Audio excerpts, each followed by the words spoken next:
নানা জল্পনা কল্পনার অবশেষে সেই আমার পেছনে দেখতে পাচ্ছেন যে জাহাজ সদৃশ্য বস্তুটি, এটা নিয়ে কিন্তু সিরাজগঞ্জের এনায়েতপুর যমুনা ইস্পারবাদ এলাকাতে মানুষের মধ্যে কিন্তু উৎসুক যারা জনতা ছিল তাদের মধ্যে একটি কৌতূহল ছিল যে এই জাহাজটার মূলত প্রকৃত মালিক কে, সেটা নিয়ে বিভিন্ন গণমাধ্যমে সংবাদ প্রচার হয়েছে।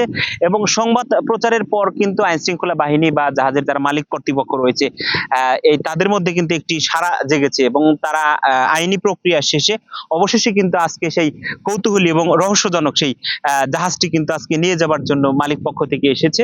এবং তারা কিন্তু বলছে এটি চিটাগাং এর একজন বিশিষ্ট ব্যবসায়ী অর্থাৎ এমটি আনোয়ার নাসির নামের যে জাহাজ, সেটি কিন্তু নিয়ে যাবার জন্য এখানে যে প্রতিষ্ঠানের ম্যানেজার রয়েছেন, আমরা একটু ম্যানেজারের সাথে কথা বলার জন্য চেষ্টা করব। এখানে আসলে মূলত প্রকৃতপক্ষে এই জাহাজটি নিয়ে আসলে কি ঘটেছিল প্রথম দিক থেকে যদি বলেন, এবং অবশেষে মালিক হিসাবে আসলে কারা হয়েছে এবং সবশেষ এখন পরিস্থিতিটা কেমন যদি একটু বলেন ছোট করে। আমাদের এখানে জাহাজটা আপনার মূলত কাজ করতে আসছিল রেলওয়ে সেতুতে, যমুনা রেলওয়ে সেতুতে, বঙ্গবন্ধু রেলওয়ে সেতু। বান্ডেল থাকলে প্রতি সেনমানিতে টাকা বাঁচবে। বিকাশ সেনমানি বান্ডেল কিনে জিতুন প্রতি লেনদেনে। এখানে কাজ করার পর আমরা যেহেতু পাথরঘাটে রাখছিলাম, তো আমাদের জাহাজের রাস্তার এবং এই দারোয়ানরা মিলে ওইটা এখান থেকে চুরি করে এখানে নিয়ে আসছে। পরবর্তীতে আমরা খবর পাই যে আলী আসগর নামে একজন ব্যক্তি এটার মালিকানা দাবি করে এবং ওই মালিকানা দাবি করে এটাকেও এই কাটছে। কাটার পরে এখন আমরা পুলিশের সহায়তা আমরা খবর পাই এখন জাহাজ আমাদের জিম্মে দেওয়া হয়েছে। আমরা যদি আজকে আল্লাহর রহমতে সবকিছু ঠিক থাকে আমরা আমাদের চট্টগ্রামের গন্তব্যস্থলে নিয়ে যাওয়ার চিন্তা ভাবনা আছে। আচ্ছা, এইখানে এই যে আপনাদের এখানে যে কার্যক্রম পরিচালনা করতে আপনাদের কোনো বেগ পেতে হয়েছে কিনা, এবং মূল মালিক আসলে মূলত কে, ওনার নাম ঠিকানা যদি একটু বলেন। মূল মালিক হচ্ছে মোহাম্মদ নাসিরউদ্দিন। উনি হচ্ছে চট্টগ্রামের স্থানীয় বাসিন্দা। উনি একটু শারীরিকভাবে অসুস্থতার কারণে সেই জন্য সমস্যা। আইনি কি সকল জটিলতা আপনারা শেষ করেছেন আদালতের মাধ্যমে? আইনি জটিলতা আমাদের সকল মাধ্যমে শেষ হয়েছে, কিন্তু এই আসামি এখনো পর্যন্ত কোনো আসামি ধরা পড়েনি। সেজন্য একটু আসামি ধরার জন্য একটু চেষ্টা চলছে। জাহাজ নিয়ে আসলে অনেকের কৌতূহল যে মূল যিনি মালিক তাকে এখন পর্যন্ত কেউ দেখেনি। অনেকে বলছে যে আপনি কি আসলে প্রকৃত এটার কর্ণধার, বা এখানে আপনি আসলে মালিক পক্ষ আপনাকে অ্যাটর্নি পাওয়ার দিয়েছে কিনা, এটা নিয়ে অনেকের কৌতূহল। অনেকে বলছে যে আপনিও হয়তো বা মালিক পক্ষের কেউ নাও হতে পারেন। সেই ক্ষেত্রে আপনি কি বলবেন একটু যদি বলেন। এখানে মূলত সমস্যা হচ্ছে যে আমাদের মালিক তো অসুস্থ, সেজন্য উনি অসুস্থতার কারণে আসতে পারেনি। না আসার কারণে উনি মামলা পরিচালনার জন্য আমাকে যে দায়িত্ব দিছে, তাছাড়া আর কিছু না।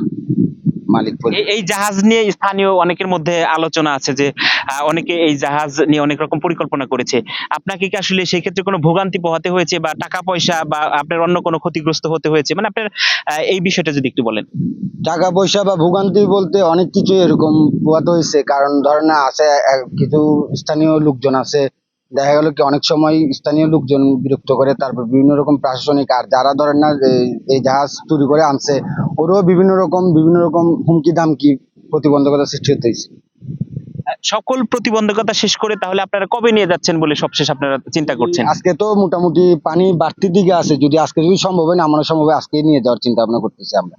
ধন্যবাদ। আমরা সেটা আপনাদেরকে জানানোর জন্য চেষ্টা করলাম। দেখতে পাচ্ছেন যমুনা নদীতে কিন্তু পানি বৃদ্ধি পাচ্ছে, কমে যাচ্ছে। এই যে সবকিছু মিলে এই জাহাজ সদৃশ্য যে বস্তুটি, অর্থাৎ বান্ডেল থাকলে প্রতি সেনমানিতে টাকা বাঁচবে। বিকাশ সেনমানি বান্ডেল কিনে জিতুন প্রতি লেনদেনে। এমটি আনোয়ার নাসির যে বিশেষ আসলে জাহাজ সদৃশ্য যেটা, সেটা কিন্তু নিয়ে যাবার জন্য এমবি বিহান ওয়াসিফ নামের যে আরেকটি পরিবহন, সেটা কিন্তু তারা নিয়ে এসেছে এবং এটার মাধ্যম দিয়ে কিন্তু তারা নিয়ে যাবে। সবকিছু মিলে এই অঞ্চলের মানুষ যারা রয়েছে, কৌতূহলী মানুষ, তারা বলছে প্রায় 3 মাস আগে এনায়েতপুর যমুনা ইস্পারবাদের দক্ষিণে এখানে একটি জাহাজ রাতের আধারে কে বা কারা সেটা নিয়ে আসে এবং তারা কিন্তু অতি গোপনে সেটিকে বিশেষ ব্যবস্থায় তারা এইখান থেকে বিভিন্ন যন্ত্রাংশ কেটে সেগুলো গোপনে অন্যত্র বিক্রি করেছে। সেই বিক্রির ফলে কিন্তু এই অঞ্চলের মানুষের মধ্যে একটি কৌতূহল ছিল যে রাতের আধারে কে বা কারা জাহাজ বিক্রি করছে। সেটা নিয়ে সামাজিক যোগাযোগ মাধ্যমে এবং গণমাধ্যমে সংবাদ প্রচার হয়। সংবাদ প্রচারের পর মূল মালিক হিসেবে যারা দাবি করছে এখানকার ম্যানেজার সুমন, তিনি কিন্তু বলছে তারা আদালতের শরণাপন্ন হয় এবং আদালতের শরণাপন্ন হওয়ার পর তাদেরকে আদালত এটি নিয়ে যাবার জন্য নির্দেশ প্রদান করেছেন এবং তারা বলছে যমুনা নদীতে পানি বৃদ্ধি পেয়েছে সহ স্থানীয় সকল রকম যে কাগজপত্রের সমস্যা ছিল সকল সমস্যার সমাধান করে অবশেষে কিন্তু তারা তাদের গন্তব্য চট্টগ্রামের ডাকিয়ার্ডে তারা নিয়ে যাচ্ছে এবং প্রকৃত মালিক যিনি শারীরিকভাবে অসুস্থ থাকার কারণে তাকে সেই দায়িত্ব দিয়েছেন। একই সাথে আমরা এনায়েতপুর থানা পুলিশের সাথে কথা বলেছি। এনায়েতপুর থানার অফিসার ইনচার্জ তিনি জানিয়েছেন অফিসিয়াল ভাবে সকল কাগজপত্র তাদেরকে সাবমিট করার কারণেই কিন্তু এই জাহাজটি তারা ছেড়ে দিচ্ছেন বলে তারা আইন শৃঙ্খলা বাহিনীর পক্ষ থেকে আমাদেরকে জানিয়েছে। এই ছিল সিরাজগঞ্জের এনায়েতপুর যমুনা ইস্পার বাঁধ এলাকা থেকে জাহাজ রহস্যজনক সেই জাহাজের সর্বশেষ।